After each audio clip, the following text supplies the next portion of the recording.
pagi, Namo Buddhaya. Yang saya hormati Bapak Pembimas Buddha Produksi Kalimantan Barat, yang kami banggakan Bapak Bowo Wikong selaku Ketua Putri Provinsi Kalimantan Barat, juga yang kami muliakan, yang kami sayangi Bapak Ibu hadirin yang bersedia hadir pada pertemuan hari ini. Dan kita lihat kursi meja masih penuh. Semoga apa yang akan kita belajar hari ini bisa diterima dengan baik. Tetap semangat ya. Baik. Hari ini kebetulan saya diminta menjadi moderator untuk salah satu narasumber, yaitu Bapak Bowo Wikong. Mungkin kita kenalan dulu dengan Bapak Bowo Wikong ya. Pak Bowo Wikong itu paling gampang dicirikan. Mungkin teman-teman tahu ya ciri khas Pak Bowo Wikong, tahu ya. Nggak usah disebut, nggak apa-apa. Yang penting tahu ciri-cirinya ya. Pak Bowo Wikong ini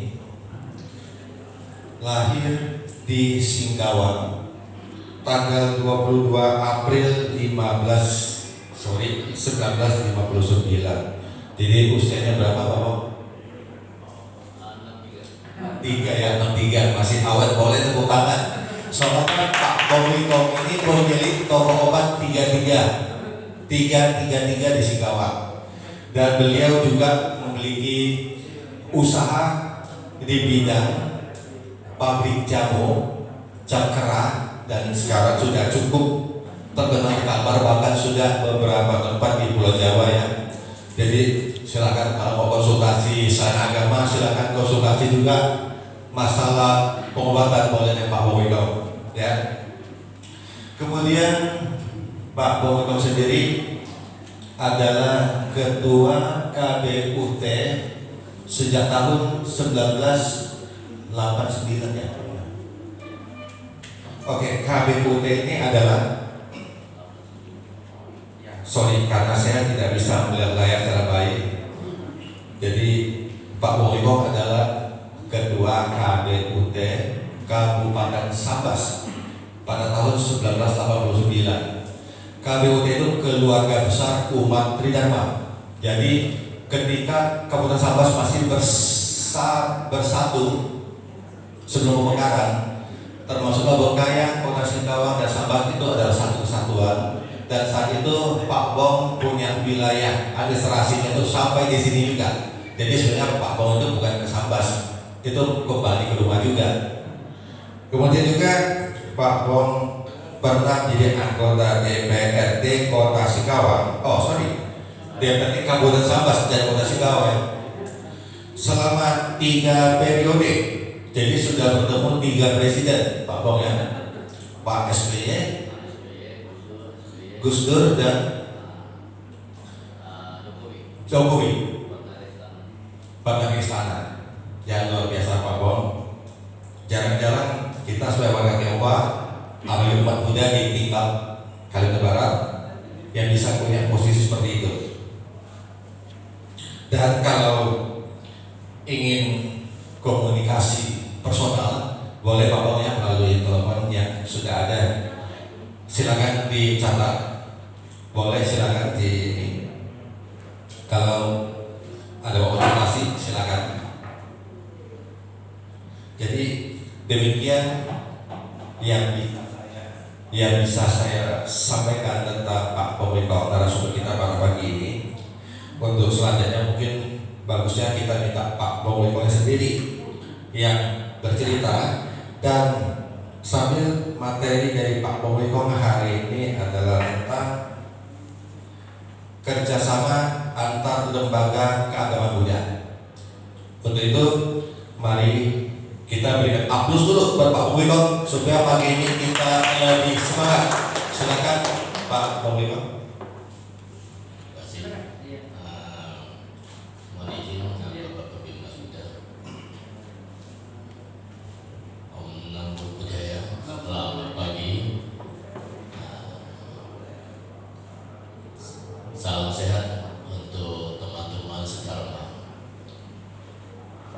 Hari ini saya diminta memberikan pencerahan tentang kerjasama antar lembaga keagamaan Buddha di dalam ajaran agama Buddha.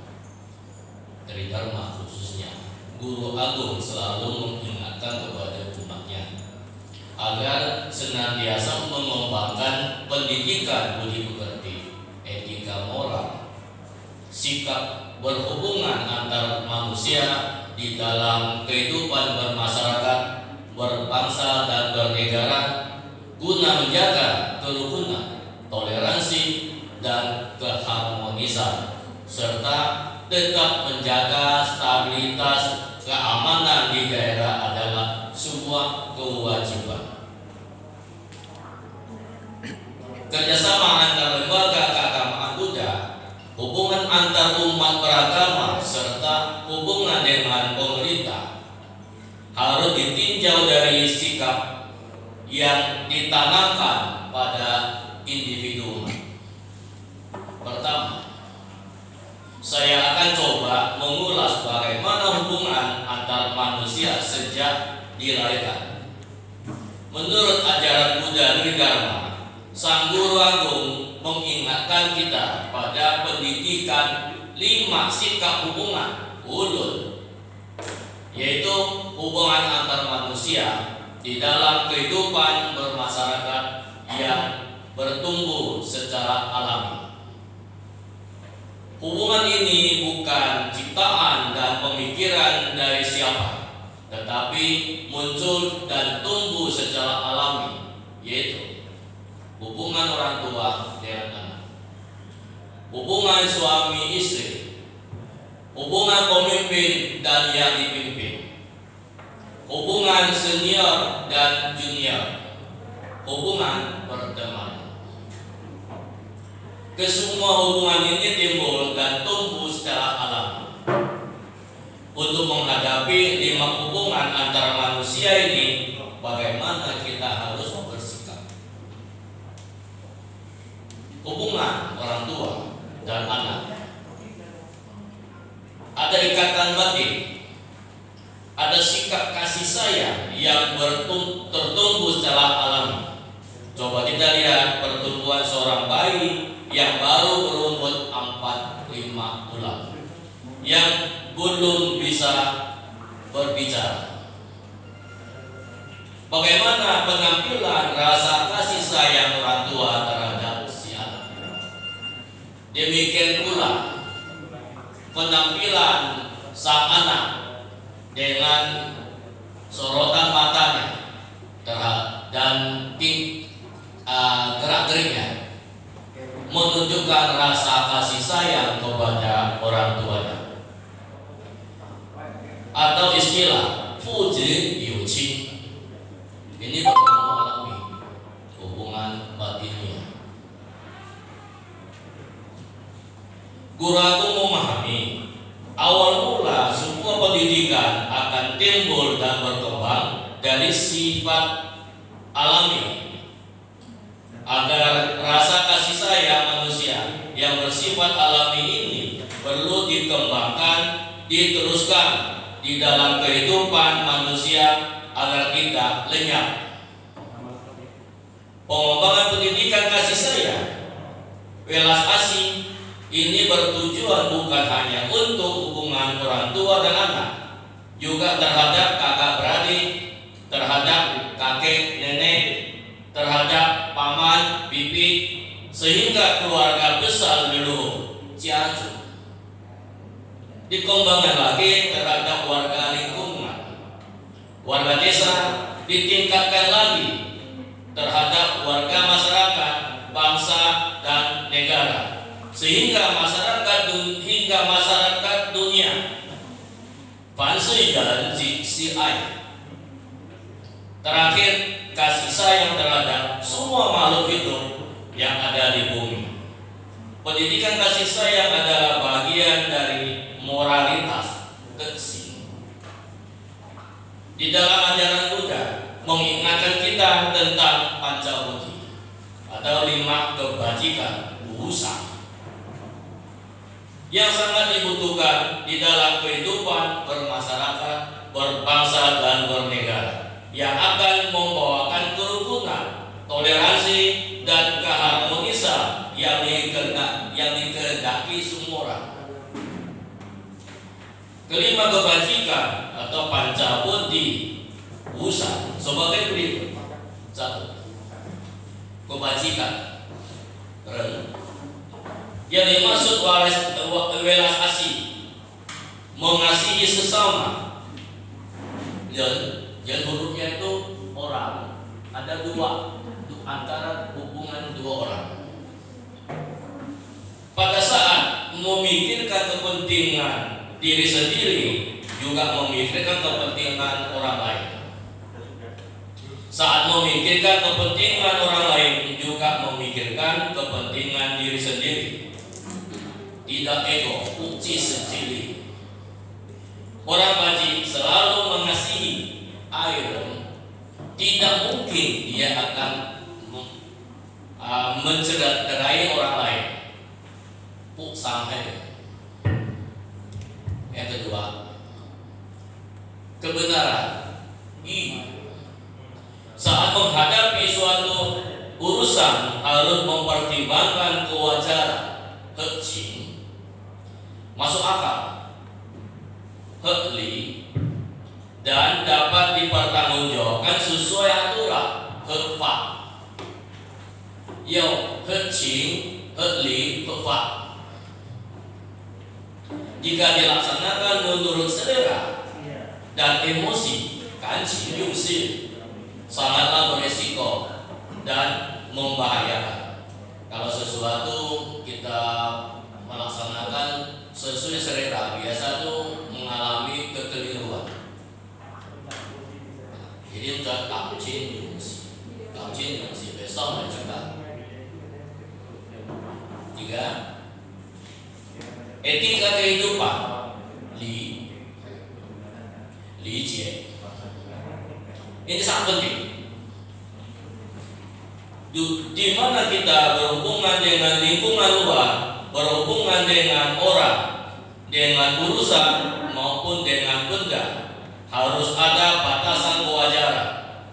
Tak boleh kelewatan guna menjaga keharmonisan. Kalau ada pemberian orang, jangan kita terlalu tamak. Dapat satu minta dua. Itu yang minimal, tidak ada kehormatan. Peraturan dan hukum wajib dipegang teguh oleh setiap orang sehingga akan membawakan ketertiban umum.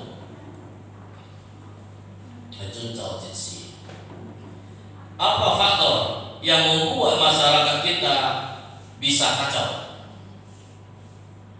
Mengapa bisa kacau? Karena semua tidak mentaati peraturan dan hukum. Agar semua orang bisa mentaati hukum, harus belajar tijikwe. Pembelajaran tijikwe membina karakter manusia yang baik, memiliki budi pekerti sebagai akar dan fondasi, harus dimulai sejak usia ini. Anak sejak kecil itu harus dibina tijikwe. Bagaimana tata tertib, bagaimana saling menghargai, menghormati, berbakti. Itu harus ditanamkan kepada sang anak sebelum anak ini masuk ke bangku sekolah. Pendidikan rumah tangga penting. Kebanyakan zaman sekarang lupa, orang tua sibuk, anak dititipkan ke pembantu, ya nggak jadi lah.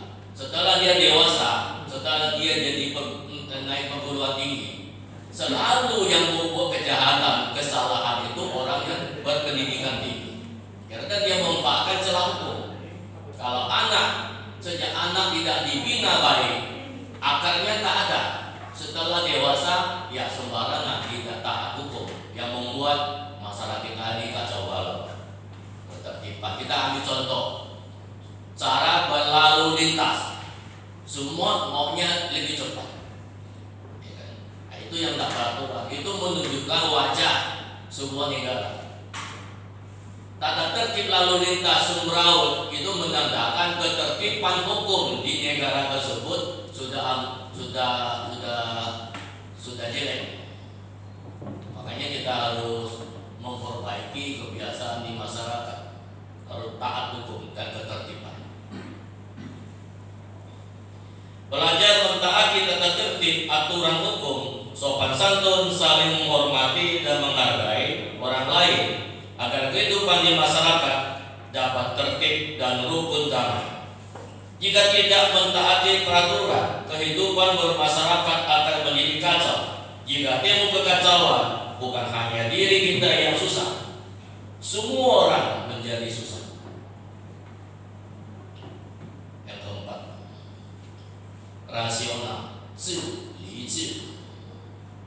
Kemampuan intelektual untuk memahami, berpikir, dan membuat keputusan dengan cermat, tidak mengandalkan emosi dan selera. Jika menghadapi sebuah permasalahan, perlu dipertimbangkan secara matang dan kesadaran penuh. Sebuah urusan perlu tidak dilaksanakan apakah menguntungkan kepentingan orang banyak. Jika untuk kepentingan diri sendiri juga kepentingan orang lain, itu sangat baik. Jika untuk kepentingan orang lain, tidak untuk kepentingan diri sendiri juga harus dilakukan.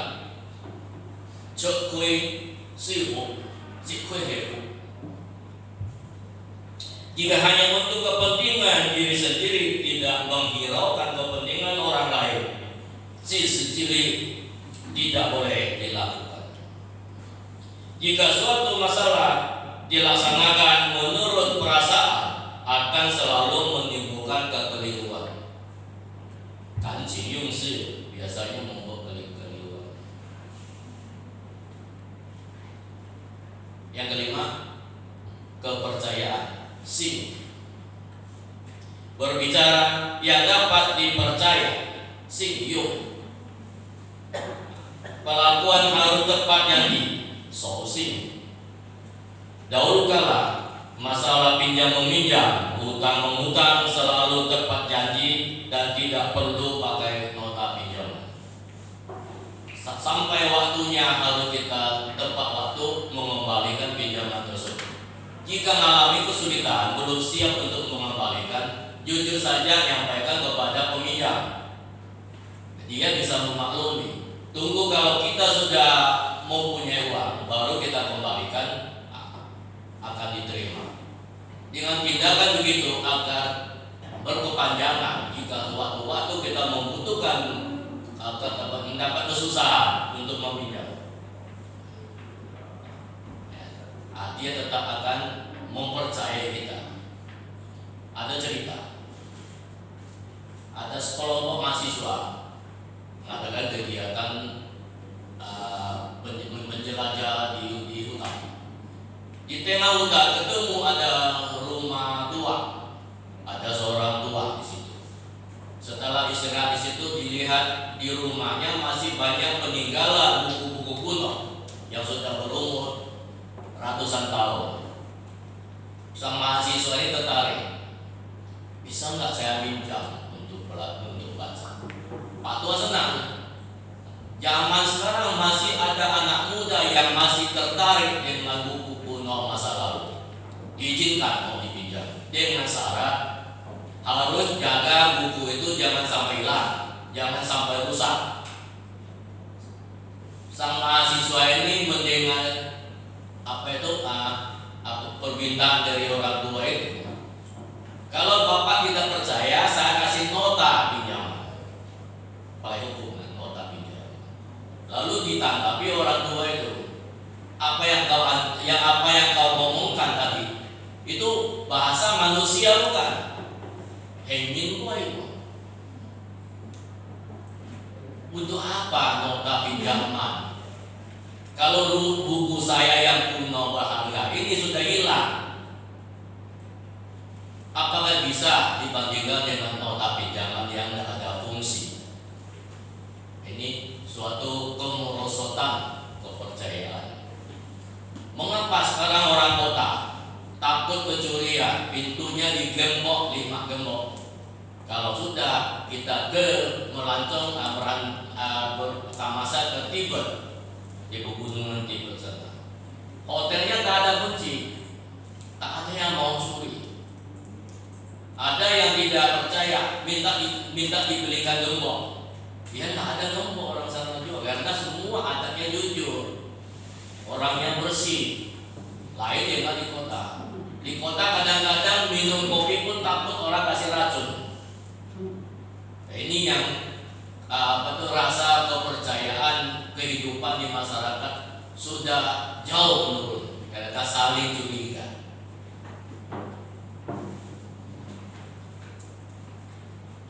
Andaikan setiap orang mampu mempertahankan pancabodi 5 kebajikan atau usaha tersebut di atas pada setiap keluarga secara turun-temurun, Changzi Jiuan akan membawakan batinia yang sehat, keluarga yang bahagia, kehidupan masyarakat yang harmonis, dan kedamaian dunia abadi. Semua ini harus dimulai dari pendidikan keluarga.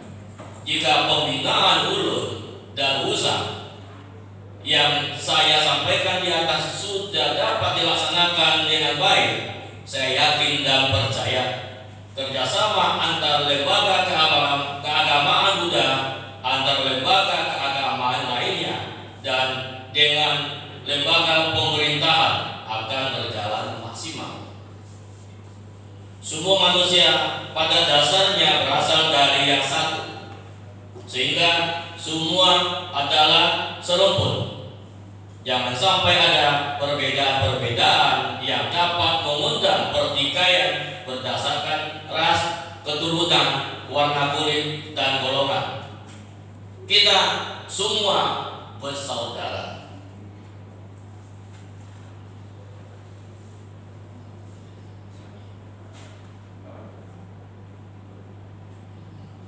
Nah, kita lanjutkan lagi pada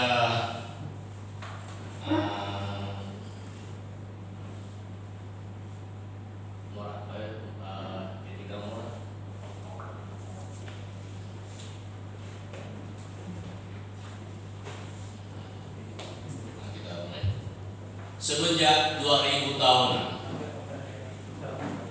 leluhur kami telah mengajarkan kepada umat tentang pembinaan budi pekerti dan etika moral di dalam hanya 12 huruf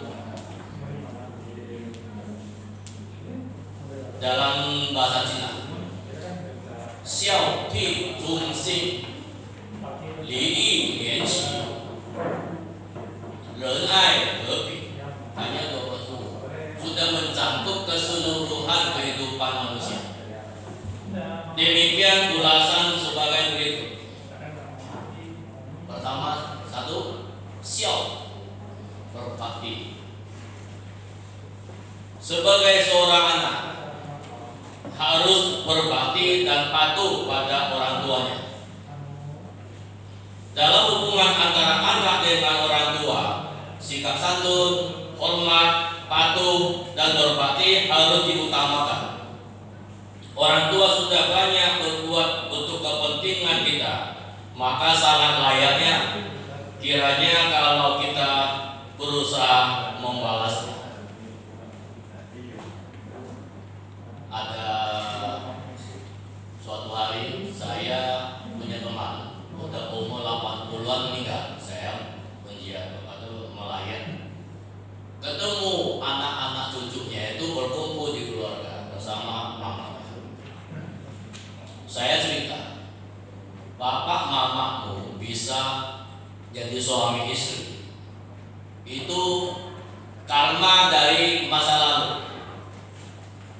Hari ini jadi jodoh suami istri. Kalian bisa ikut lahir sama bapak mama karena jodoh.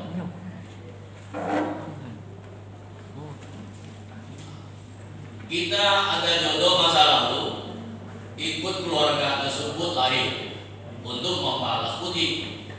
Ada juga anak yang mencari ikut orang tua yang mana agar dilahirkan di bumi hanya untuk menagih hutang. Kalau si anak yang punya tagihan, kalau oleh orang tuanya itu dididik dengan baik, dia akan memiliki kasih sayang sama orang tua. Lupa dia dengan masa lalu.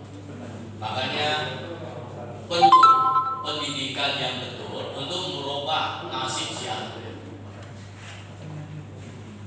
Mengapa kalian harus berbakti? Waktu Anda dilahirkan oleh mama, waktu masih di rahim perut mama, mulai dari 10 sampai 10 bulan, apa yang Anda makan minum di dalam rahim? Darah dan energi oleh mama. Biasa kalau kaum perempuan yang pernah melahirkan, tulang belulangnya setelah meninggal itu agak abu-abu, agak gelap. Kalau kaum lagi putih bersih. Mengapa? Karena tulang sumsumnya sudah tersedot oleh anak melalui susu ASI. Nah, sejak cukup bulan mau melahirkan, biasanya diranjang bersalin di rumah sakit. Mengapa dua pegangan selalu bengkok? Karena melahirkan Anda perlu mengeluarkan tenaga yang kuat agar Anda itu bisa lahir dengan selamat. Sampai anak lahir, mama pun senyum, sudah dengan lancar melahirkan. Kadang-kadang ada mama yang waktu melahirkan ibu musibah, pendarahan dan meninggal. Bayi yang lahir tidak pernah melihat wajah mama. Siapa yang kasih minum ASI? Siapa yang memandikan, merawat kalau kencing sama berak? Sampai belajar merangkak, belajar berjalan, sampai dibawa ke sekolah, sampai Anda sudah bisa berusaha dan berkeluarga. Saya yakin jasa orang tua itu kalau seumur hidup tak mampu membayar. Makanya akan dibayar setelah lahir kembali. Dengan jasa begitu, Anda harus berbakti waktu orang tua Anda masih sehat, masih hidup. Jangan sampai timbul penyesalan setelah orang tuamu sudah tiada.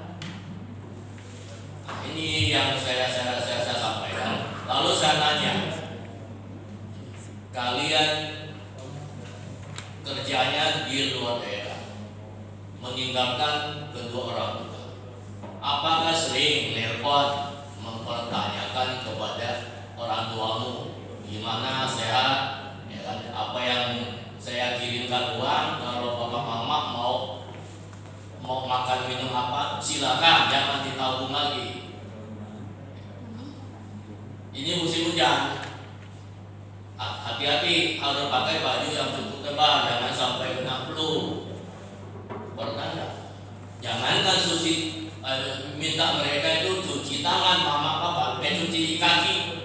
Saya yakin seumur hidup tidak pernah mencuci kaki kepada kedua orang tua. Itu juga salah satu cara berbakti.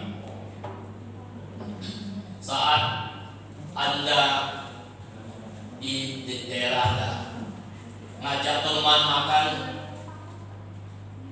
sekali makan 2 berjuta-jutaan. Kalau kirim uang kepada orang tua, dihitung betul, 1 sen pun tidak lebih. Itu sudah tak betul.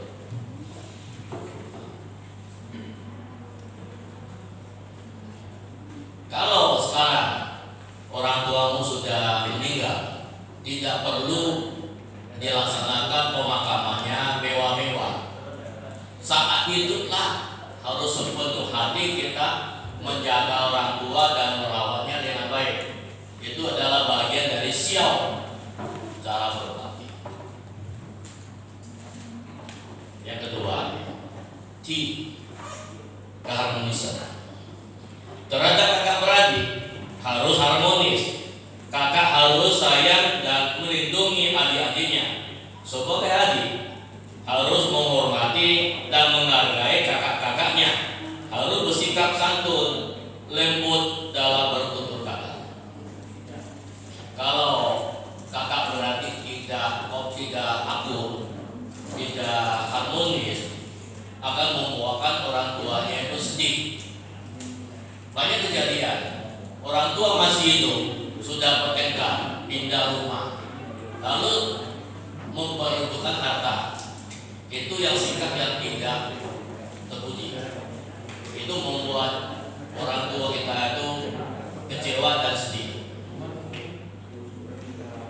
Yang ketiga, setia.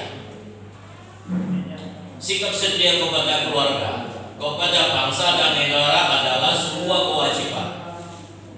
Setiap manusia memiliki kemampuan untuk mengabdi dan berbuat baik kepada orang banyak.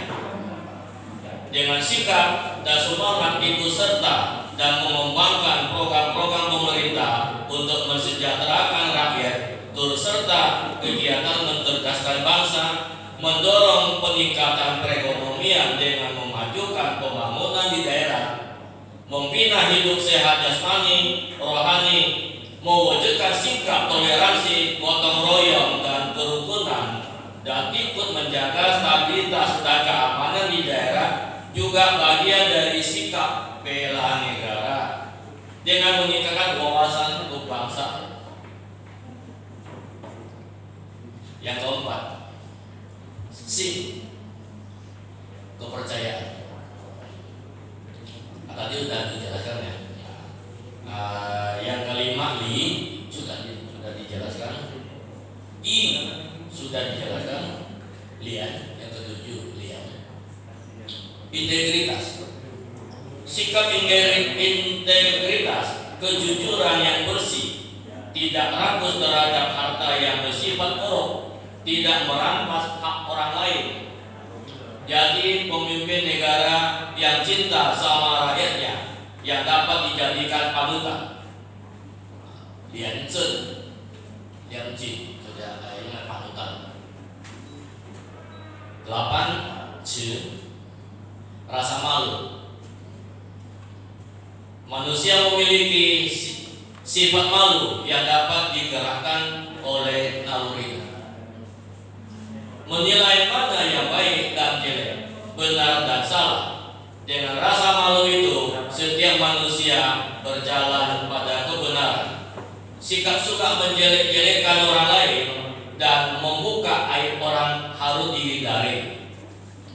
Jauhi sifat yang hina, buruk, aib, keji, rendahan, agar tidak jatuh ke lembah kehinaan. Yang tadi Li Lianqi adalah cabang. Yang tadi Xiao Qi Zhongxing, membina akar, anak memiliki akar.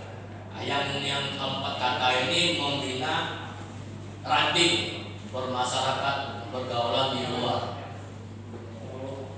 Dari ke-8 kata ini kalau sudah mampu dilaksanakan, bermasyarakat, berbangsa, bernegara dengan baik, akan membawakan buah hasil.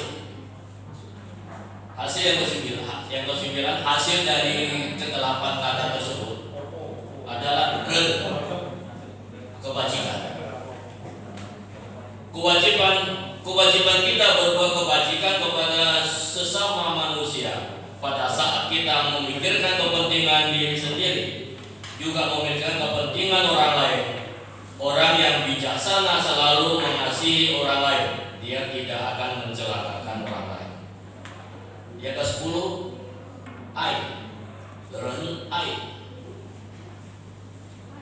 kasih sayang. Semua manusia pada dasarnya berasal dari yang satu, sehingga semua adalah serumpun. Jangan sampai ada perbedaan-perbedaan yang dapat mengundang pertikaian mendasarkan ras, keturunan, warna kulit, golongan, ataupun agama. Semua manusia harus saling menyayangi dan saling bekerja sama. Semua manusia berasal dari satu kandungan alam semesta ini. Jangan dibesar-besarkan perbedaan antara aku aku dan kamu. Semua harus saling membantu, bekerja sama demi menjaga keharmonisan dan kesejahteraan kehidupan bersama. Yang 11, happy.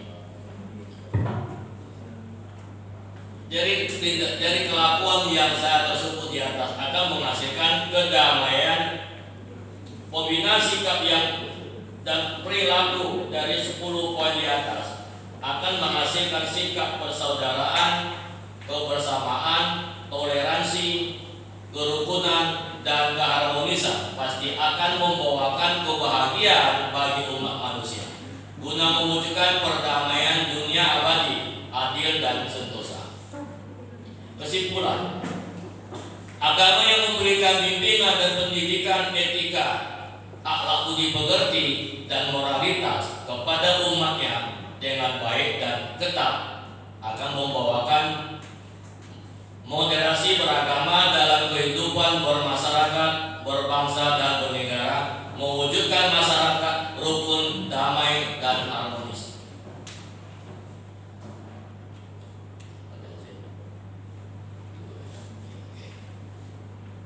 Saya rasa cukup untuk kali ini. Lain kali kita sambung lagi yang lebih banyak lagi yang bermanfaat. Terima kasih. Salam Namo Buddhaya. Salam Dhamma Dharma. Baiklah, baru saja kita mendengarkan sharing ilmu dari Bapak Wabwikong, dan pada pagi ini juga luar biasa untuk Bapak Ibu yang ada di ruangan ini. Saya lihat masih segar semua. Boleh kita berikan aplaus kepada Pak Bong dan kita semua.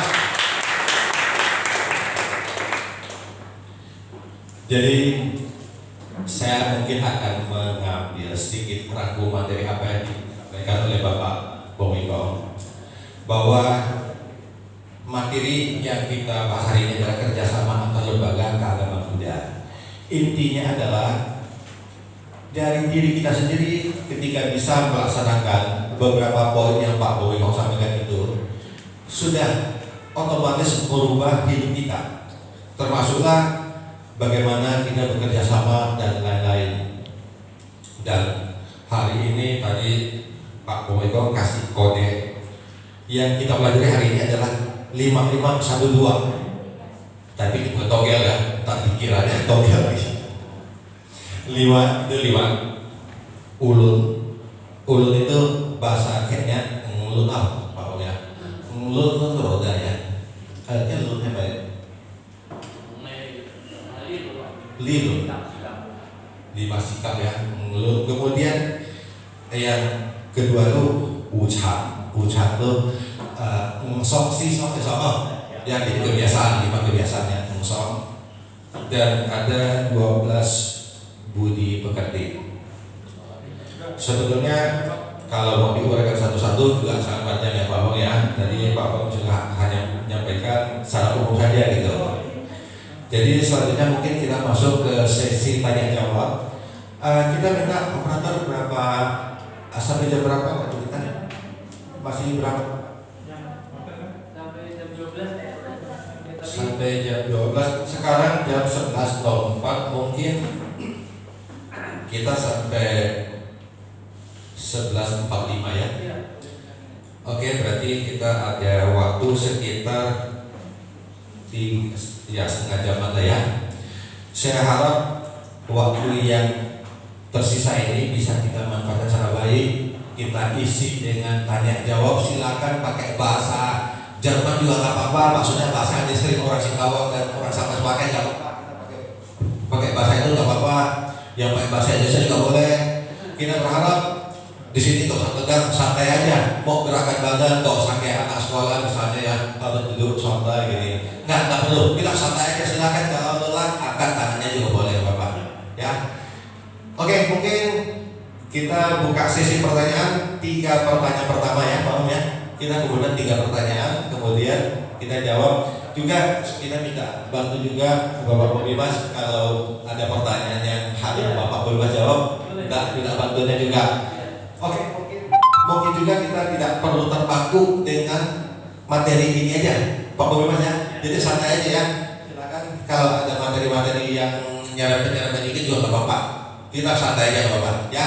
Oke, mungkin bisa dibantu siapa yang kira-kira ingin bertanya? Sambil kita menunggu pertanyaan, mungkin operator bisa putarkan satu lagu, itu ada satu lagu, satu bangsa. Ya, kita sambil dengar lagu dulu ya. Oke, mungkin di benaknya masing-masing ada yang sedang ingin ditanyakan, kita kasih waktu.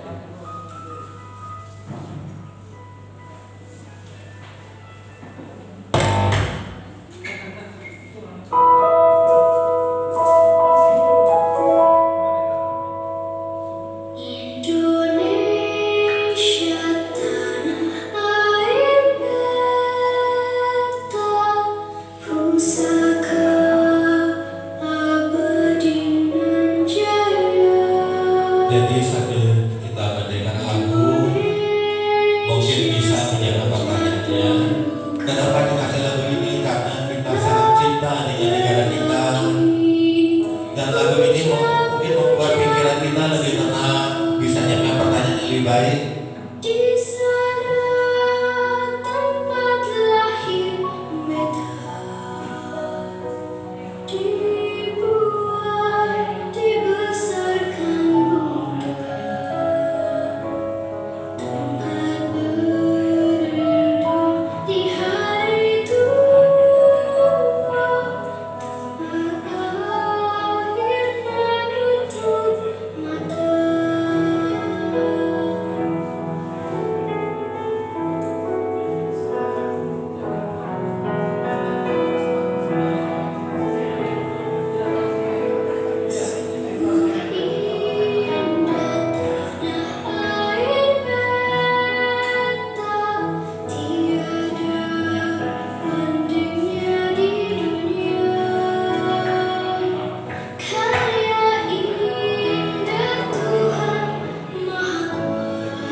baru saja kita selingan ya, jadi biar lebih rileks. Dan sebetulnya ini salah satu pertemuan paling keren, paling luar biasa. Semua mejanya penuh, nggak pernah saya ketemu ada sebuah ruang pertemuan apa bebas. Kita sering ikut apa mungkin juga iya ya. Tapi di sini penuh semua, tidak ada meja kosong. Luar biasa. Dan sekarang kita lagi menunggu apakah ada yang lebih luar biasa lagi dengan saling berdiskusi, saling bertanya untuk hal yang masih perlu, masih bingung dari materi Pak Wiko tadi, atau mungkin hal-hal seputar itu gak apa-apa. Oke, mungkin kita tunggu. Boleh. Ya, terima kasih kesempatan yang diberikan.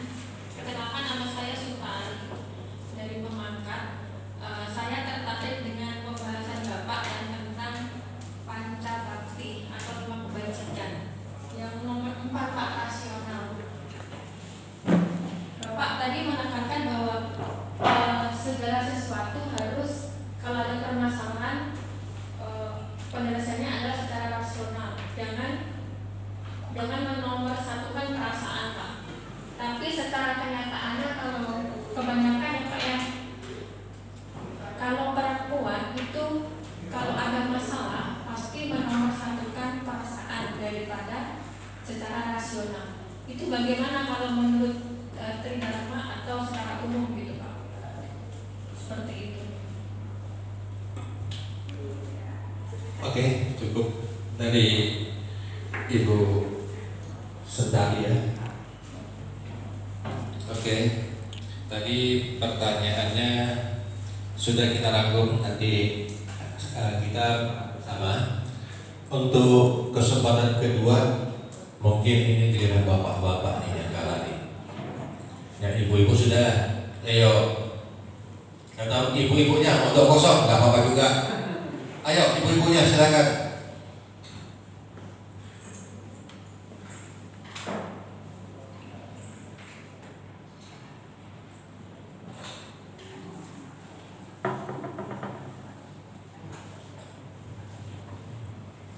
Jadi apa yang disampaikan Pak Wiko udah ngerti semua gitu ya. Sampai nggak perlu tanya lagi, udah paham semua ya. Nggak apa-apa, nggak usah malu-malu. Yuk, mungkin bina kodi juga juga kalau belum sih.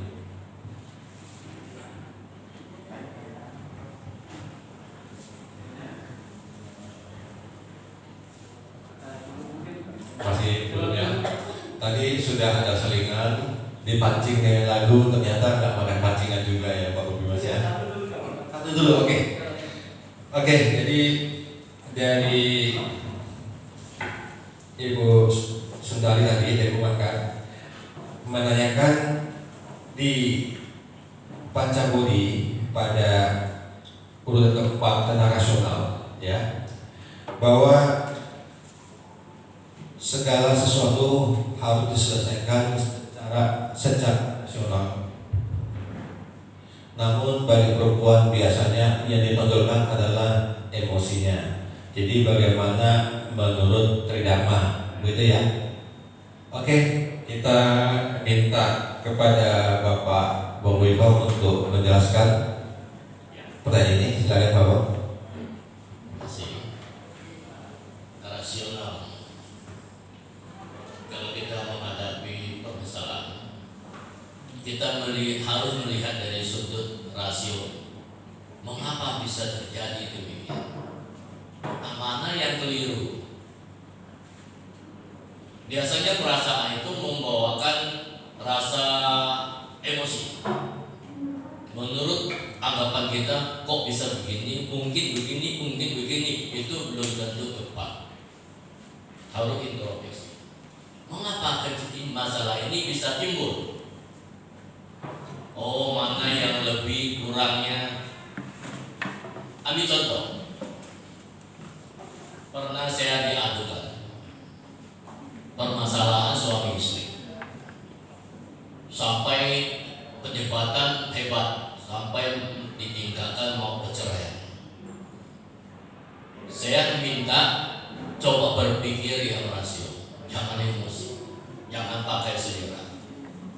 Tidak mungkin 100% sang suami itu keliru. Mungkin dia 70% tidak salah. Apa kelemahan kita? Kemungkinan ada 30% kita tak mampu memberikan tanggung jawab kita. Itu yang membuat perselisihan paham. Ya kan? Dengan pemikiran rasio, mungkin tuh kewajiban saya itu tidak sepenuhnya saya memberikan. Mungkin Anda menerimanya pun salah paham sampai timbulnya emosi di rumah tangga. Ya kan? Itu yang akan menyelesaikan secara rasio, pertimbangan kebijakan yang tepat, bisa kembali ke harmonis.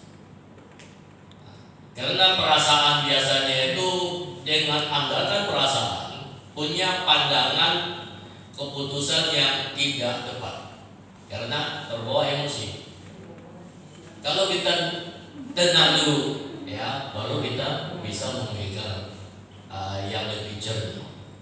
Ambil contoh, selalu di agama Buddha itu menganjurkan kalau kita menghadapi suatu masalah yang sulit, sebut aja bodhitowo atau tidur sejenak. Nah, setelah bangun tidur, pikiran jernih akan mendapatkan jalan keluarnya yang benar, yang bijak. Kalau dalam emosi biasanya itu menurut pendapat kita itu tidak selalu tepat, ya, terbawa kondisi emosi. Makanya menghasilkan penafsiran yang tidak rasio. Ya, kira-kira demikian. Masuk.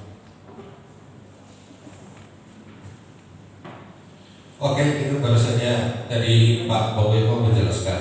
Jadi bagaimana dimengerti? Ya, atau mungkin kurang jelas silakan dipertanya lagi. Dan saya merangkum dari pertanyaan tadi dari Bu Sundari ke Pak Bom, dan Pak Bom memberikan satu jawaban. Jadi ketika kita sedang emosi, sebaiknya tahan sejenak sambil membaca Omnitoho. Jadi ini satu lagi ilmu kita dapat ya.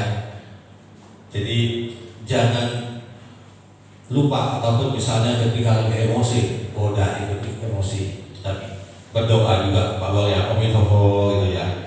Dengan kita berdoa otomatis sudah ada ketenangan dalam hati kita. Oke, kita tunggu. Oke, dan Pak Ketio silakan Pak.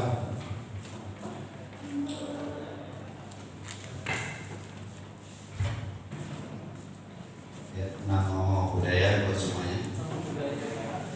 Perkenalkan diri, saya atas nama Bang Ketio, perwakilan dari Maga Putri Kabupaten Sambas. Yang perlu saya kutip ini materi dari Pak Bumpuikom, ada kerjasama antar lembaga keagamaan budaya. Jadi saya berdomisili di Desa Jelutung, Pemangkat, di Dusun Sedatu. Apa yang terjadi di suatu perkampungan mengenai keagamaan Buddha ini masih minim, Pak. Dalam pengertian penyuluh-penyuluh agama Buddha itu masih belum sampai di lapangan. Jadi terjadilah keminiman pengetahuan agama Buddha. Jadi apalagi soal lembaga-lembaga keagamaan Buddha, beberapa tahun terakhir ini atau 10 tahun kebelakangan ini terjadinya konflik. Tidak bisa dipungkiri konflik antara umat agama Buddha dengan umat agama lain. Nah, di sini saya perwakilan dari umat Buddha setempat juga mengharapkan peran dari lembaga-lembaga keagamaan Buddha yang ada di Kabupaten Sambas. Saringlah bekerja sama bila mana di suatu tempat umat agama Buddhanya itu ada halangan atau ada konflik dengan umat-umat agama Buddha lainnya. Tidak terlepas, tingkatkanlah Kemenag, terutama Pembimas Buddha dari provinsi maupun dari Kabupaten Sambas untuk mengadakan atau meningkatkan penyuluhan agama Buddhanya itu sampai di lapangan. Ya, cukup sekian, terima kasih. Namo Buddhaya. Terima kasih.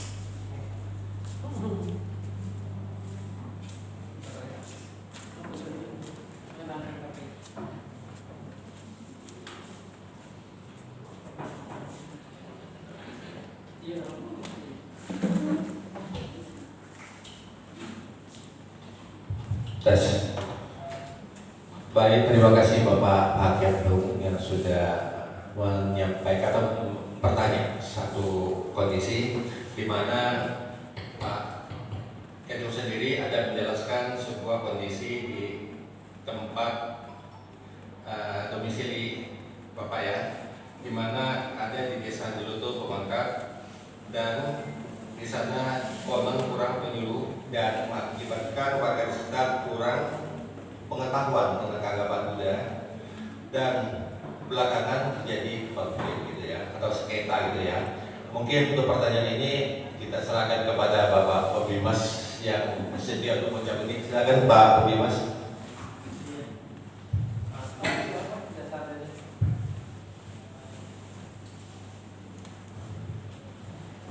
Ya, baik, tadi saling mengisi lah.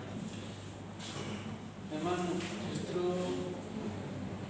iya, dengan pertemuan ini kan harapan kita bisa koordinasi dan juga kalau ada kelemahan itu bisa kita bahas bersama dan saling melengkapi. Saya kira mudah-mudahan dengan kesamaan kita ya persoalan-persoalan yang kita hadapi bisa kita selesaikan. Ya memang sedikit cerita ya mengapa khususnya di Sambas ini mungkin pembinaan kurang itu juga ada permasalahan. Jadi memang awalnya kalau struktur di Bebas Buddha itu kan kita ada 14 kota kabupaten. Nah yang sudah ada jabatan kasih penyelenggara itu ada 9 jadi wilayah. Nah 9 wilayah pun itu yang di Singkawang itu ada 2 jabatan, yaitu pertama kasih urusan agama dan satunya lagi adalah penyelenggara pendidikan. Jadi ya kita baru punya 8 wilayah yang sudah punya penyelenggara maupun kasih di daerah.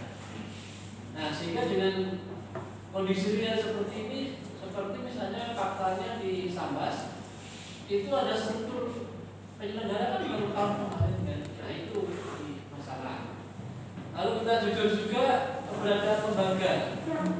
Lembaga di sini sebenarnya posisi di Sambas ini sangat kuat dan potensial sebenarnya karena memang di sini ada basis massa seperti misalnya material juga sangat kuat di Sambas, lalu juga di kotanya, lalu juga di Pemangkat sampai di Jawa juga saya kira punya basis massa. Lalu yang ada tantri misalnya di Pemangkat juga cukup mampat, di Jawa juga cukup bagus. Lalu yang Dharma apalagi ya ini memang dari mulai kota Sambas ke Pemangkat sampai kita berada banyak ya wihara penting Dharma. Saya kira memang potensi sangat banyak. Kadang-kadang memang persoalan adalah kurangnya tenaga lah. Memang betul juga mengapa belum bisa menjangkau di daerah. Pertama tenaga. Karena penyuluhnya pun baru 1, otomatis juga perangkat penyelenggara. Jadi memang juga sulit untuk berbagi tugas. Tapi memang secara struktur di kantor itu kan juga banyak pekerjaan terkait dengan keuangan, terkait dengan misalnya anggaran, terkait dengan dokumentasi administrasi kan memang banyak dikerjakan. Sementara tugas lapangannya kan memang juga belum bisa dibantu. Nah maka dalam hal ini kita punya penyuluh. Nah penyuluh namanya penyuluh non PNS itulah yang sebenarnya berkewajiban membantu karena memang strukturnya tenaganya kurang, lalu juga PNS-nya yang negeri juga terbatas hanya 1, maka kita bantu yaitu ada namanya penyuluh non PNS. Kalau tidak salah sekitar 6 kalau di Sambas itu 6. Nah makanya harapan kami bagaimana penyuluh ini punya peran yang cukup efektif lah ke masyarakat karena memang sebagai penyambung lidah antara pemerintah ke masyarakat, ya lewatnya adalah para penyuluh. Nah ini, jadi pertama ya dua sisi lah, ya memang pertama ya zaman penyuluhnya wilayahnya banyak, lalu juga memang penyuluhnya ke depan perlu ditingkatkan. Makanya kan ada diklat ini juga bulan ini kan ada diklat penyuluh yang di Jakarta ini salah satu bagaimana meningkatkan kompetensi penyuluh. Nah yang kedua, bagaimana peran serta para penyuluh itu sendiri ke lapangan, sehingga betul juga ada pertanyaan Bapak tadi, kalau memang masyarakat itu diberikan pembinaan ya paling tidak ada pemahaman. Nah selama ini mengapa katakanlah terjadi konflik permasalahan?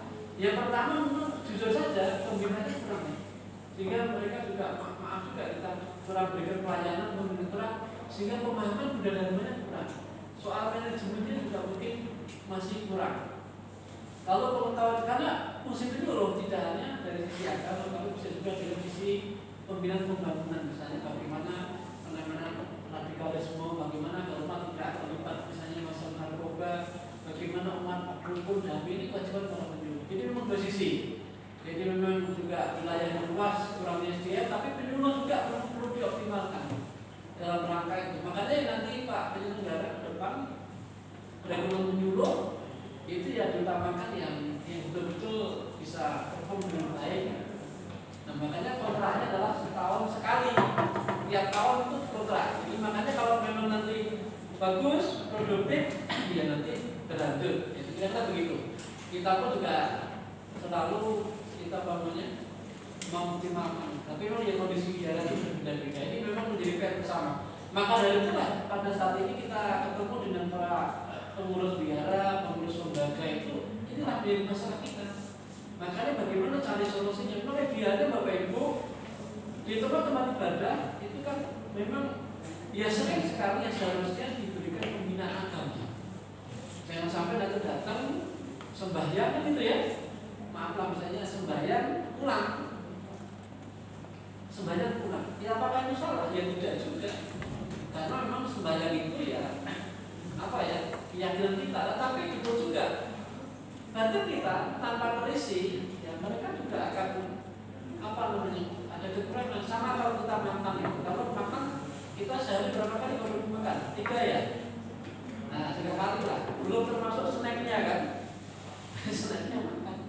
Nah kalau makan fisik kita isi, ya kita akan kuat akan. Tapi kalau batin kita sudah sama, kalau batin kita tidak terisi, kita pun juga akan lemah.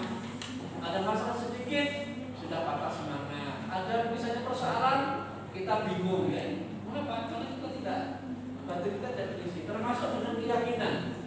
Begitu batin kita tidak terisi ya, ada informasi begitu mudah terulang-ulang. Karena apa? Karena batin kita tidak terisi dengan ilmu, dengan bagaimana meningkatkan keyakinan dengan ya sembahyang, lalu dengan meditasi, dengan belajar dharma. Karena belajar itu ada tingkatannya. Ada belajar teori, lalu ada namanya praktek, dan juga ada namanya bagaimana kita mencapai sebuah ya tingkat lebih tinggi spiritual, itu namanya bijaksana. Tapi itu ya memang itu tingkat tinggi. Tapi kalau tidak ya kita belajar, kita mempraktekkan ajaran itu di tengah-tengah masyarakat. Saya kira itu memang persoalannya Pak. Saya kira itu menarik sekali. Cuman perlu cari solusi. Nah makanya kalau pola-polanya itu bisa dilakukan. Ya memang sebenarnya penyuluh itu ada penyuluh yang di-endorse oleh Kementerian Agama, tetapi juga ada para penyuluh yang adalah dimiliki oleh majelis masing-masing. Contoh material namanya pandita ya, pandita itu konsen bagaimana membina umatnya di wilayah-wilayah itu. Lalu yang dharma ini memang sudah jujur perlunya ada, kalau di dharma ada namanya rohaniawan juga, ada perlu dibentuk. Lalu bagaimana mereka juga bisa memberikan pembinaan. Kalau memang belum bisa menjaga seluruhnya, yang paling tidak kalau teman-teman di Islam itu kan menjadi pengajian kan. Nah pengajian itu bisa dikumpulkan ke suatu titik tertentu, dinyatakan selama untuk memberikan pembinaan. Jadi tidak mesti ya kalau tenaga pikiran kan. Nah ini perlu dipikirkan. Kalau misalnya di Dharma ada titiknya misalnya di Pemangkat berapa dalam bulan sekali atau 3 bulan sekali, 2 bulan sekali ada pertemuan pembinaan dharma, belajar sembahyang bersama. Memang ini yang jadi persoalan. Saya lihat seperti Sisi Dharma itu kalau saya di Jakarta itu sudah mapan, yang di mana itu yang di Jakarta Timur itu di Selamaramita itu sudah punya sekolah, kegiatannya sudah mantap. Ini soal kita. Lalu yang di misalnya di Kebayoran juga sama, di Dharma juga sudah mapan ya, terjadwal dengan baik. Ya memang ini persoalan di kita kan ya tadi umat agamanya tenaga kita kurang, yaitu menjadi masalah-masalah. Lalu titik poinnya saya kira betul tadi, bagaimana kita saling menguatkan kalau ada masalah. Bapak Ibu, ini yang menjadi kelemahan kita. Memang saya memahami bahwa Buddha itu diajarkan bagaimana kita mengembangkan cinta kasih, mengembangkan kasih sayang, lalu mengembangkan toleransi. Memang dari sisi ini luar biasa. Hanya kadang-kadang memang kita juga ada persoalan yang begitu ya. Jadi persoalan di masyarakat itu kadang-kadang juga kita baik, belum itu orang juga baik sama kita, itu jadi persoalan. Tetapi ketika jadi masalah, harapan kita, ayo bersama-sama. Pertama dengan cara ya mediasi, dengan cara musyawarah. Tetapi kalau memang kita sudah mengalah masih melakukan yang tidak baik, kita juga harus berani. Itu. Nah, solusinya bagaimana? Yaitu membangun kebersamaan. Jadi misalnya di daerah ini ada persoalan, maka dengan ada forum lembaga, maka kalau debat itu bisa juga nanti kalau teman-teman yang di sini sudah punya majelis keluarga putri, majelis misalnya nanti mereka ya itu ada forum. Jadi forum untuk tokoh agama bisa. Jadi ada masalah-masalah itu bisa diselesaikan.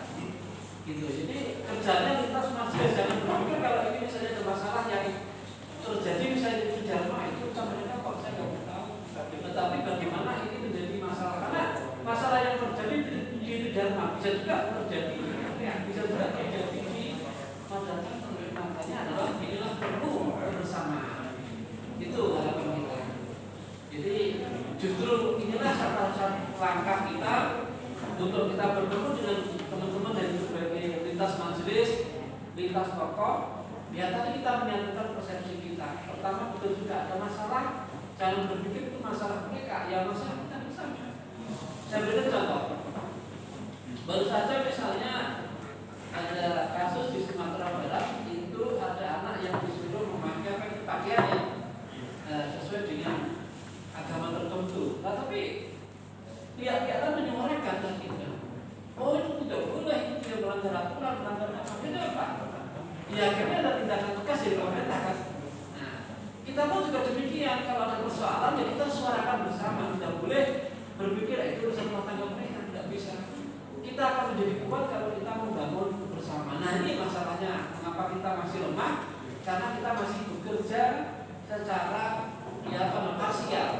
Yang lembaga yang ngurusi lembaganya sendiri, yang biara ngurusi lembaga sendiri, ya itu bagus juga. Tetapi pada taraf tertentu kita harus duduk bersama. Makanya penting dari fungsinya adalah bagaimana ada forum tadi, bagaimana ada forum lintas lembaga majelis. Jadi mungkin ini ada Maka Putri, ada Maitreya, ada Mandatri, ada Ikhwanto. Nah bagaimana tokoh-tokohnya duduk ada satu forum. Forum itu kan sama-sama pendidikannya tapi sebagai media komunikasi. Ada masalah begini, ada masalah begini. Atau misalnya ada kegiatan yang bersifatnya sosial, ayo duduk bersama silakan. Tidak ada masalah. Kalau yang tidak boleh itu adalah mencampuri urusan di luar. Itu tidak boleh. Misalnya kenapa mitra kok sebenarnya begitu? Tidak boleh kita. Setiap majelis punya tata cara di dalam masing-masing. Tapi hal yang terkait dengan sosial, terkait dengan masalah kebaikan, terkait dengan misalnya ada persoalan hukum, itu semuanya duduk bareng. Nah, lemah kita dari sisi daerah maupun nasional yang kurangnya membangun komitmen bersama tadi. Jadi ada kasus di contoh tadi di Jawa Timur, itu urusan mereka yang lain tidak begini. Nah, persoalan itu bisa juga terjadi di mana-mana, termasuk di kantor juga. Kalau hari kata itu duduk bareng kita saling menguatkan kebersamaan, pasti segala tantangan itu akan bisa kita hadapi. Saya kira demikian, dan yang mudah-mudahan Kalimantan harus ambil peran. Saya kira kalau misalnya contoh ada kasus di Pemangkat ini kita serahkan kepada teman-teman di Pemangkat, ya berat bagaimana dari sisi hukum, dari sisi misalnya komunikasi, bagaimana dinamika sektoral berat. Tetapi dengan teman-teman yang di provinsi, teman-teman yang di Jakarta saling menguatkan, Saya kira beban itu akan menjadi ringan dan masalah itu akan kita selesaikan dengan mudah karena kita saling membantu, saling mengisi dan saling melengkapi. Saya kira demikian Pak. Sampai tanya tadi. Iya, saya kira demikian Pak. Nanti mudah-mudahan kebersamaan kita bisa memperkuat kita. Saya kira begitu, mungkin dari Romo silakan ya. Kejadian itu sering terjadi di mana-mana, bukan hanya di Pemangkat. Budaya Tiongkok yang sudah berusia 5.000-an tahun sudah putus 4 generasi sejak Eropa menyerang masuk ke Cina. Dari kakek kita di waktu di Indonesia tidak pernah membicarakan budaya yang dibawakan dari leluhur. Itu udah putus 4 generasi. Apalagi tokoh-tokoh agama yang pemahaman alat budi pekertinya itu tidak sepenuh. Dan ketidakmampuan khususnya umat Tridharma untuk mengadakan pembinaan kepada umatnya hanya tradisi sembahyang saja. Dampak yang terjadi banyak anak muda yang kritis, gampang ditarik pindah agama karena tidak ada pencerahan agama di aliran Tridharma. Padahal ajaran di dalam tubuh Tridharma itu sangat kaya dengan ilmu. Tadi yang barusan saya sampaikan urusan 5 sifat, 5 kebiasaan hidup yang hanya ada di budaya timur, di budaya barat tidak mengenal. Di budaya barat dia mengenal ulul, dia tidak ada usah. Ditanya, udah berbakti belum kepada kedua orang tua? Kalau budaya barat, anak sebelum umur 18 tahun dia masih sebagai anak dari orang tua. Kalau dia sudah berumur di atas 18 tahun, dia harus pindah keluar, tinggal sendirian. Dan budayanya beda dengan budaya timur kita. Tadi kita tanya yang bersangkutan kalau terjadi hal-hal yang aneh. Anda di rumah sudah belum berbakti kepada orang tuamu? Kalau sikap yang tadi yang bias itu pasti tidak berbakti. Kebiasaan tidak berbakti ini dibawa keluar ke masyarakat dalam pergaulan, yang mana dia tidak mengenal urusan. Ren, I, Li, Jing, Sing, dia tidak mengenal. Kehilangan akal, kehilangan sikap dalam pergaulan. Yang tadi saya sampaikan itu sangat bagus. Urusan kebiasaan dalam pergaulan yang membuat semua jadi satu saudara. Sifat keakuan, kamu, aku itu yang biasa terjadi. Karena akar budi pekertinya, akar moralitasnya sudah hilang. Manusia pada prinsipnya sama. Urusan harus jernih pikirannya. Kalau tidak jernih, hanya mengadakan perasaan dan emosi, ya timbullah ketidakcocokan yang lama. Saya benar, Anda yang tidak betul.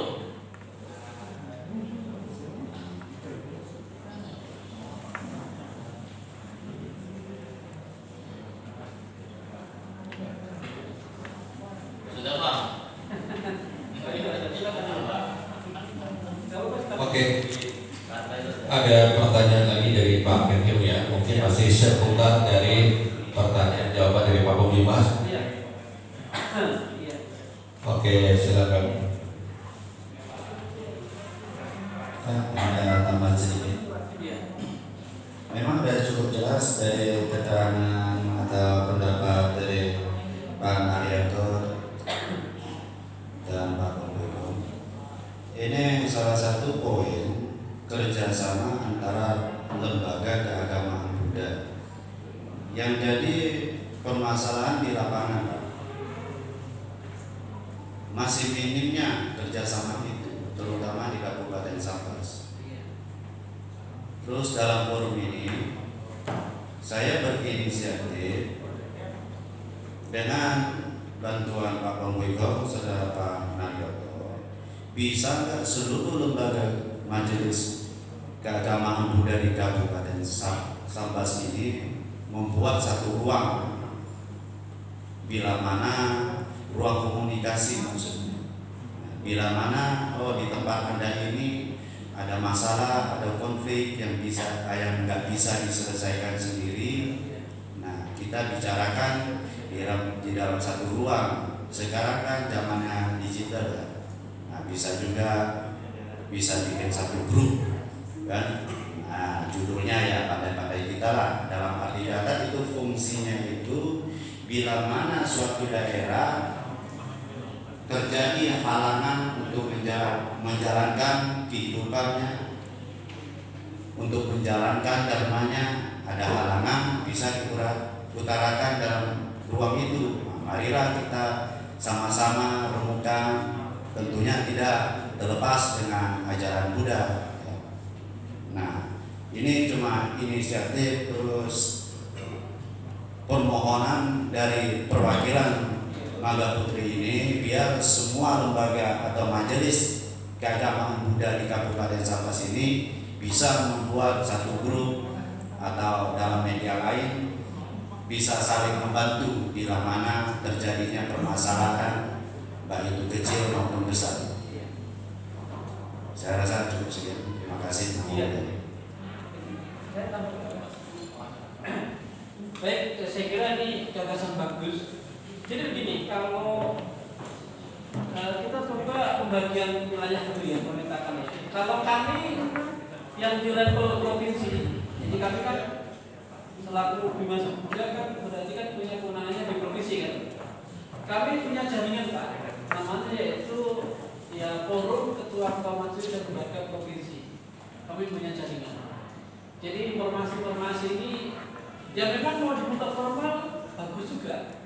Tetapi kalau dipandang perlu terlalu banyak sih organisasi, yang penting kan action kita ya nggak masalah. Karena forum ini kan sifatnya hanya untuk forum kan. Karena memang Jawa Buddha sendiri yang di provinsi kan sudah ada BPD, lalu ada Permabudi, di dalamnya sudah ada pengurus ketua majelis. Nah ini kita punya grup. Nah ide Bapak betul. Bagaimana di kota ini juga punya forum. Tentunya forum ini adalah forum ya ketua lembaga tingkat kota atau kabupaten. Nah ini kan mungkin juga pada hari ini kan dihadiri ya, juga ada Wakabudri, lalu juga ada Sampean, paling tidak ada Iqwanto. Nah nanti teknisnya memang kalau memang mau efektif ya nanti Pak penyelenggara Pak Pri tidak perlu dibantu difasilitasi nanti dipertemukan. Jadi kita sekarang waktu duduk bareng ketua-ketua ini kumpul lah. Sekarang kita gini lah. Pertama jawab IT. Yang keduanya kan kita ini kan bagaimana melayani kan tidak harus terjebak pada sistem birokrasi kan. Kita pun kumpul di warung kopi saja di mana-mana jadi yang penting ada komitmen. Saya kira nanti kalau yang mendebatani boleh juga sih koordinatornya misalnya Makapun. Tapi kalau biar seimbang, saya pikir nanti penyelenggara bisa bisa dikoordinasikan. Artinya mungkin ketua-ketuanya dulu, ditambah lalu nanti pertemuan bagaimana atau buat grup ketua-ketua lembaga provinsi, terutama Kabupaten Sambas itu juga lebih baik. Nanti soal tata berikutnya silakan. Karena mungkin jangan sedikit boleh nanti pengurus ininya masuk di grup itu, saya kira boleh. Kalau mau di forum tidak ada apa. Forum kan lebih legal kan. Ini forum komunikasi lembaga keagamaan Buddha Kabupaten Sambas. Ini penting ya ada persoalan kita bisa lebih komunikasi. Nanti kalau internetnya Mangga Putri misalnya ketuanya sekretaris saya masuk ada masalahnya kan bisa menggerakkan di bawahnya. Demikian juga Iqwanto juga ada. Silakan nanti. Dan nanti kalau mau dilakukan silakan. Nanti penyelenggara yang memfasilitasi. Saya kira itu juga masukan yang bagus. Biar semuanya bisa lebih mudah. Kalau sepakat kami di KB di provinsi punya forum, yaitu grup yaitu para ketua lembaga majelis organisasi yang level provinsi. Di sini pun juga nanti hendaknya juga ada begitu, walaupun sepakat forum syukur kalau mau diperkenalkan juga boleh. Nanti penetapan dari Kementerian Agama boleh bentuknya forum dan difasilitasikan. Kita juga ada rapat-rapat ada apa.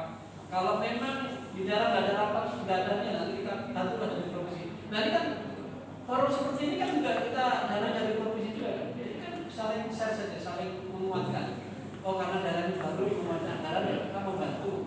Tapi walaupun dana dari provinsi ini yang mengelola kan tokoh-tokoh dari sana, sebenarnya kemenangan berarti adalah ya bagaimana kita koordinasi tokoh-tokoh yang ada di Kabupaten Sambas. Saya kira begitu ya Pak ya. Nah silakan nanti koordinasi ke Pak Penyelenggaraannya, lalu nanti juga teman-teman nanti yang level provinsi, yang kota-kota bisa dikoordinasikan. Saya kira tadi saya absen sudah ada di Sukabumi ada. Dari Iwanto itu ada ya Iwanto ya. Coba kontaknya Pak Iwanto ada. Nanti sudah ada Iwanto, Matika. Lalu yang dari material tanya diangkat dan tokoh-tokohnya sudah ada. Nah itu sudah cukup ini. 30 grup saja. Paling tidak kalau memang terbatas orang sedikit, ya jangan ketuanya, pengurus intinya, ketua, sekretaris, bendahara. Ada forum forum. Lalu saya pecah ada Kasogatan tadi ada. Kasogatan. Pada santri belum datang aja. Nah makanya kalau grup ini sudah terbentuk, karena kan bila kalau namanya forum itu ya kelompok saja. Nanti sepakat aja lah. Nanti misalnya ketuanya siapa itu diatur saja dalam forum. Dan forum itu kan organisasi yang seimbang kedudukannya.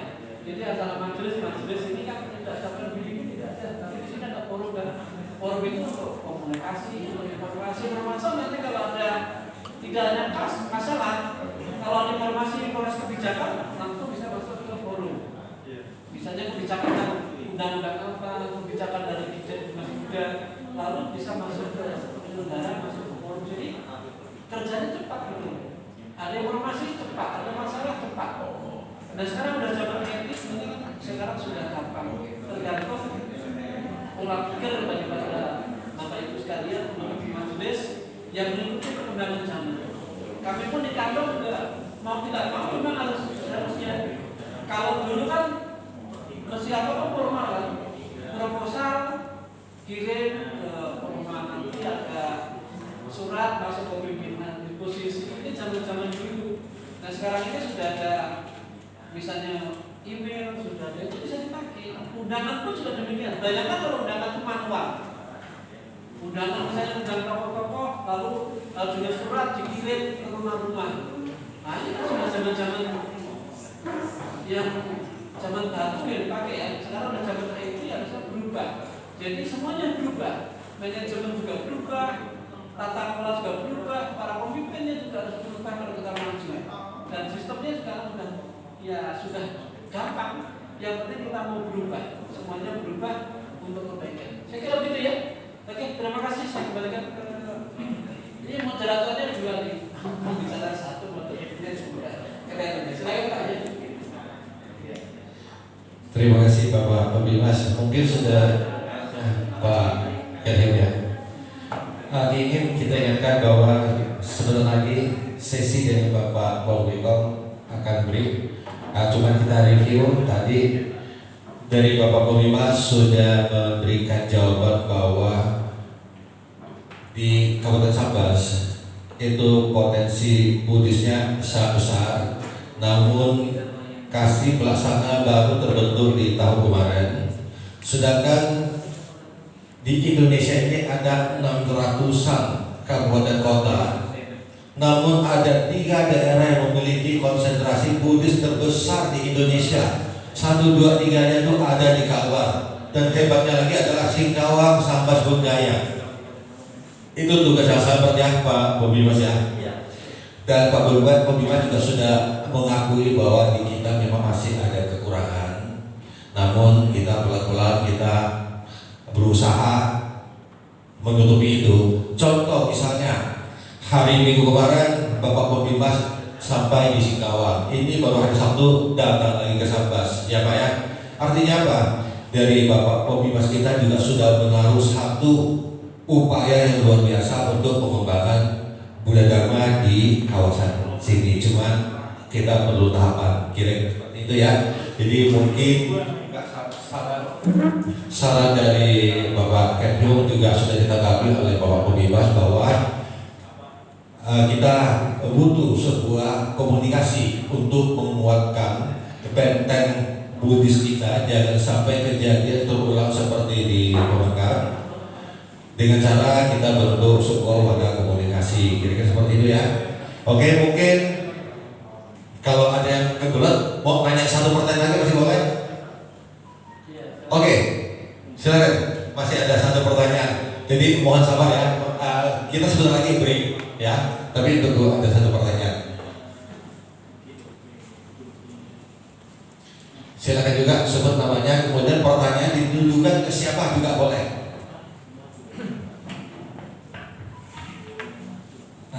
Terima kasih atas kesempatannya. Nama saya Bayu Sutrisno, penyuluh non PNS dari Sambas, salah satu penyuluh non PNS dari Sambas. Karena ini jamnya sudah mepet dengan coffee break, mungkin nanti jawabannya bisa setelah coffee break, nggak apa-apa Pak. Tapi pertanyaan saya sampaikan sekarang.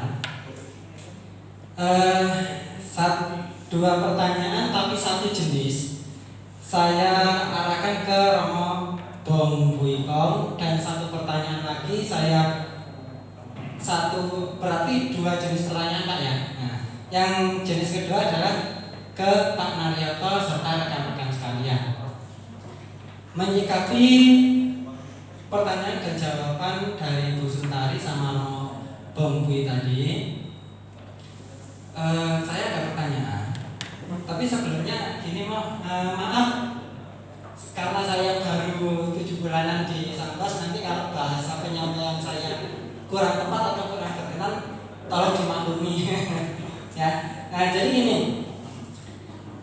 dari tadi saya simak pertanyaan dan pendapat itu seolah-olah ditujukan untuk orang-orang yang sudah dewasa, tanda kutip Jadi dari pemateri ke peserta ini. Nah, pertanyaan saya ini, bagaimana kita selaku yang sekarang dibina ini akan membina kaula muda. Contohnya, tadi dibahas mengenai menanggapi masalah dengan rasional dan perasaan Maya. Contoh misalnya ada siswa SMP, dia terlibat kasus tanda kutip percintaan. Secara rasional, dia memutuskan untuk menyetop kegiatan perasaan tadi karena banyak pertimbangan yang tidak disayangi lah, yang inilah, yang itulah. Tapi secara perasaan dia tersiksa, dan perasaan tersiksa ini mempengaruhi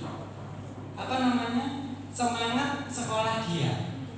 Nah, pertanyaannya, bagaimana kita, yang pertanyaan pertama, bagaimana kita sebagai pihak ketiga yang membina dia, yang harus membina dia agar dia ini muncul semangat lagi. Nah, yang pertanyaan kedua, bagaimana jika di posisi tersebut adalah kita sendiri yang mengambil keputusan sesuai rasional, dan itu baik untuk semua kalangan, tapi menyiksa perasaan kita sendiri. Ini bagaimana kita menyikapi ini? Itu untuk Romo Bong Buikong.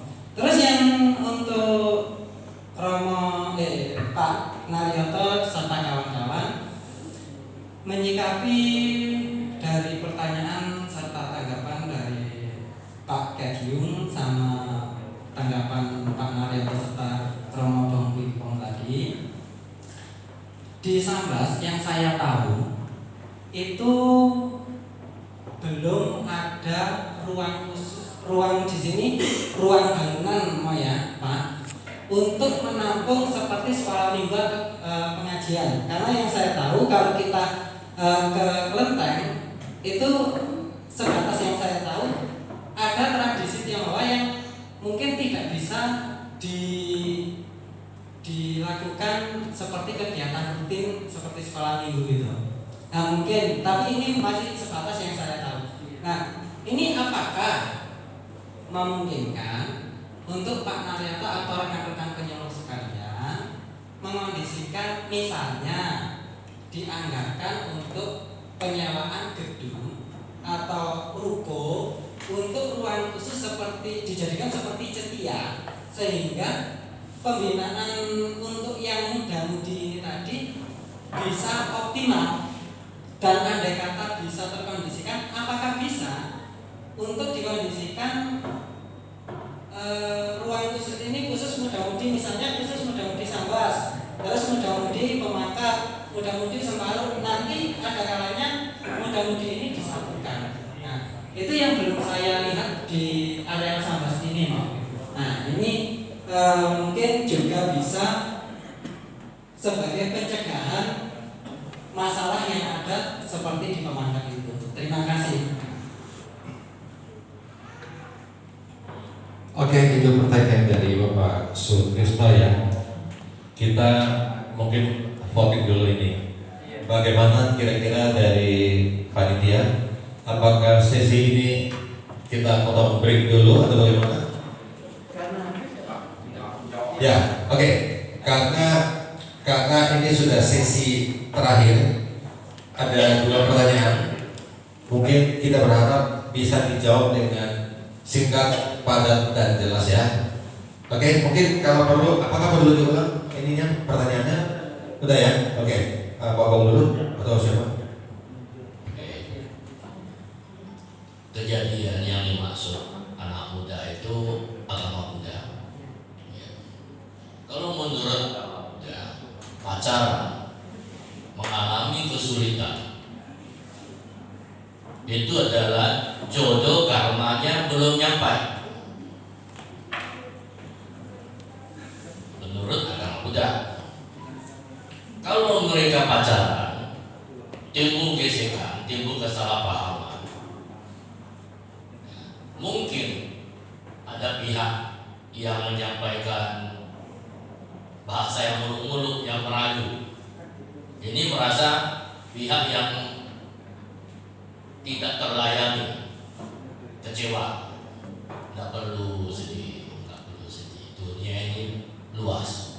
Karena jodoh karma belum nyampe, tunggu jodohnya sampai akan datang sendiri. Tadi sudah saya jelaskan, bisa jadi suami istri karena jodoh karma masa lalu. Kalau tidak ada jodoh, ya biarkan saja, tidak usah disimpan di hati. Cari jodohnya yang masih banyak yang lebih bagus. Jangan nyesalin. Ini akibat dari yang tadi, jodohnya belum nyampe, bahasa yang manis-manis tergoda, akhirnya di pertengah jalan jadi masalah. Ya tak usah dipikirkan. Kalau memang ada jodoh kita, bagaimanapun tidak akan lepas. Kalau tidak ada jodoh, biarkan berlalu saja. Paham? Ya. Oke, jadi pertanyaan 1 sudah dengan Bapak Bowiko sudah jelas ya. Silakan kami pertanyaan yang untuk Bapak Mobimas, silakan Pak. Ya ini kalau urusan cinta sama jodoh sama nomor saja. Jadi saya baru menanggapi yang tadi yang terkait dengan pembinaan. Jadi begini, ini menarik sebenarnya. Memang begini, agama Buddha itu termasuk agama yang unik. Jadi ketika masuk di suatu wilayah itu terjadi akulturasi.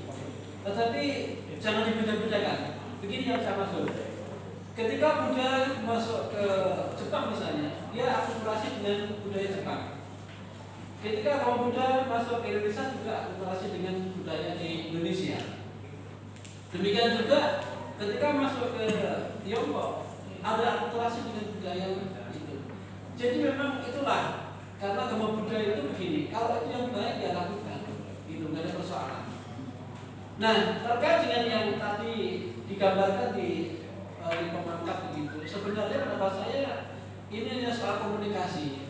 Jadi misalnya gini, contoh Pak, kalau saya kira paham sekali beliau Nah, mengapa misalnya ruang pembinaannya belum ada? Lalu terkait dengan kalau ini terkait dengan budaya ini ya nanti kan ada klasifikasi kan. Kalau yang terkait dengan sembahyang virtual ya silakan caranya masing-masing. Hanya mungkin soal kalau bagaimana ada tempat ruangan atau kapan bisa diadakan pembinaan secara khusus itu kan yang penting komunikasi. Dan juga saya pikir tokoh-tokoh juga welcome untuk pembinaan. Dan juga kalau tempat ini kan bisa kayak misalnya contoh kita biara di Pemangkat atau tempat itu pas itu. Tapi kalau memang bisa dikomunikasikan bagaimana kita adakan pertemuan kita mulai, saya kira juga nanti bisa kita komunikasikan. Jadi tidak ada persoalan ini kan tradisi ini mengganggu tidak lagi gitu. Dan tidak ada persoalan. Hanya kalau butuh ruang tersendiri untuk pertemuan dengan para muda-mudi kan bisa dibedakan. Kalau tempatnya juga nanti bisa dicari solusi. Nah terkait ini sebenarnya Bapak Ibu, ini kami dari budaya ini sudah punya, dari Dijen juga sudah program itu banyak. Hanya jujur saja memang kan kita juga terikat pada regulasi kan. Jadi bantuan itu ada Bapak Ibu. Tetapi memang kadang-kadang kita siap, masyarakat yang belum siap. Saya berikan contoh. Misalnya program untuk sekolah minggu budaya. Kami tahun ini saja punya bantuan gedung itu adalah 300 juta dua lokasi. Nah gitu. Syaratnya apa untuk bangun gedung? Pertama adalah ini adalah punya tanah. Tanahnya atas nama yayasan. Keduanya adalah punya INB. Lalu karena ke depan saya berpikir kalau gedung sekolah minggu sih ke depan mesti ada nilai tambah. Karena kalau persiapan gedung sekolah minggu ke depan harus punya namanya untuk punya gambaran program yaitu bagaimana mendirikan sekolah yang nanti sekolah itu adalah punya kementerian agama karena ini dananya kan besar. Jadi kalau Islam punya seperti madrasah. Nah ini, nah kita berpikir begini, kalau kita mau besar, ya kita harus menjadi besar. Mengapa teman-teman Islam itu sudah punya madrasah, pegawai negerinya berapa banyak yang di sekolah itu? Karena dia memang sudah siap untuk menjadi besar. Nah kita ini berpikirnya dengan dana itu bagaimana kita menjadi besar. Jadi kami juga punya tawaran dari awal itu gedung ini dibantu 300 juta, tapi dengan catatan dia siap untuk mendirikan awal dan masika sekolah seperti madrasah. Karena kita menjadi besar. Jangan sampai nanti gedung sekolah minggu itu dibangun ya sudah tidak dipakai. Karena saya juga lihat ada beberapa yang dibangun tidak dipakai. Nah, maka itu. Nah, ini yang jadi persoalan adalah bagaimana kesiapan daripada teman-teman yang di lapangan di masyarakat. Faktanya ya masih ada kesulitan. Bicara yang sama saja, ini saya sudah tawarkan sama Romo sudah saya belum tanah ada, tapi tanahnya belum atas nama yayasan. INB-nya belum diurus ya, contohnya. Jadi makanya ayo duduk bareng. Kita punya banyak program itu dan program itu juga enggak sebetulnya bantuan gedung 300 juta kita nyari juga susah kan. Nah, tapi memang ini harus ada persiapan secara administrasi yang dipenuhi dan punya program karena gini, anggaran itu masuk tidak namanya bantuan itu asal dibantu tidak, tapi tergantung programnya. Kamu dibantu itu apa yang kamu akan kerjakan? Program apa yang akan ditawarkan? Begitu. Nah, ketika program itu Bapak Ibu sampaikan ke kami, layak tidaknya, jangan sampai nanti begitu dibantu selesai. Kalau hanya kegiatan sekolah minggu, mungkin Bapak Ibu sudah punya gedung di biara masing-masing kan. Tapi bagaimana kita punya program ke depan supaya itu menjadi embrio kita siap untuk jadi besar. Kalau teman-teman yang di sana punya madrasah, teman-teman mereka punya sekolah itu lebih punya sekolah KKP yang punya. Nah, budaya itu di Kalbar baru punya satu, itu kan budaya untuk namanya Nawal Dharma Seka. Ya kalau kita mau jadi besar, ini kesempatan kita. Karena dengan terbentuknya sekolah itu bisa merekrut tenaga guru, lalu kemudian di situ nanti juga ada namanya sertifikasi dan nanti bisa diberikan untuk honor yaitu tunjangan sertifikasi non PNS itu 1.500.000. Ini, ayo kalau kita mau besar, kita bangun. Jangan sampai nanti bantuan-bantuan ini ya tidak efektif. Jadi kira-kira itu persoalannya. Ayo saya tantang juga, ya kita bantu program. Tetapi ya lagi-lagi disiapkan dari kerjasama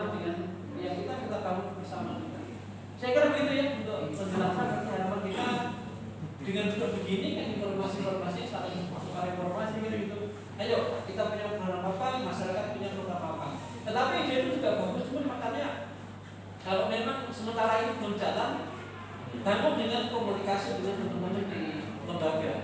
Karena saya tambahkan misalnya di tempat itu tadi, contoh di Selako, hanya itu kalau gubernurnya ada Pak yang lalu yang di sekitar pertanyaan Pak Anton itu mau kegiatan sekolah minggunya gabungan kursi itu gampang ya Pak. Saya kira cuma siapa pendidiknya, lalu bagaimana jadwalnya, harusnya memang pendidik juga punya peran. Lalu, nah lagi-lagi persoalan memang ini ketika bicara pendidik sih, ya lumayan ada tapi belum ditingkatkan. Kalau guru-guru juga belum kurang, masih kurang di masyarakat. Nah untuk juga kalau guru-guru ini begini Pak, kita udah ribetnya begini. Kalau memberikan honornya itu ada 250.000 per bulan, ini yang jadi masalah. Muridnya ada, kan gini, gurunya mungkin juga ada di daerah Jawa di mana juga bisa dikata ada. Tapi bagaimana untuk biaya para guru itu? Nah untuk memang saya bersyukur juga karena pemerintah aturannya belum bisa mencakup itu, beberapa lembaga publik seperti misalnya Dikut ini ya, itu sudah berupaya untuk mencarikan donasi untuk para guru yang hadir ini. Contohnya Pak Saud, Pak dari dulu kan, dari Romo Eko ya. Yang dari donasinya Bapak, dari yang bayar dari mana? Dari guru di sini. Nah, dari Yayasan Senggam Daun. nah Senggam Daun betul. Ada yang Senggam Daun, ada yang dari Dikut, ada yang dari Abiganta. Maka sekarang udah mulai yang di sini, yang di Singkawang itu Dikut mungkin hampir sekitar 10 sampai 15. Yang di Kayong itu sudah ada 4. Lalu di budaya juga ada beberapa. Jadi beberapa ini saling menguatkan ya, kita akan menjadi kuat. Ya karena bagaimanapun juga guru datang dari luar daerah ke sini kan ya perlu tempat tinggal. Ya kan ini kan perlu untuk misalnya biaya hidup. Yang mengabdi boleh, tapi kalau tidak bisa hidup bagaimana kan jadi masalah. Ini lah ada tenaganya, lalu juga ada lembaga yang bantu, saling support itulah akan menjadi kekuatan kita bersama. Saya kira itu ya. Jadi kalau teknis semua detail boleh kita diskusi dengan bapak-bapak secara khusus boleh. Tapi informasi kita seperti itu. Saya kira demikian. Saya kembalikan ke Pak Moderator. Oke, saya rasa cukup ya. Juga untuk Bapak Ibu, saya pikir udah waktunya juga kita untuk sedikit refresh. Jadi saya ini Lius mewakili dari Bapak Borwiko dan Bapak Naryoto selaku Pebimas Muda Provinsi Kalimantan Barat mengucapkan permohonan maaf yang sebesar-besarnya apabila pada sesi diskusi kita hari ini ada kesalahan, ada kekurangan, dan juga mengucapkan terima kasih atas perhatian dari Bapak Ibu semua. Semoga kita bisa mempelajari dan mendapatkan hasil positif dari pertemuan kita hari ini. Demikian, selamat pagi, selamat siang. Saya pikir masih pagi. Oke, selamat siang dan namo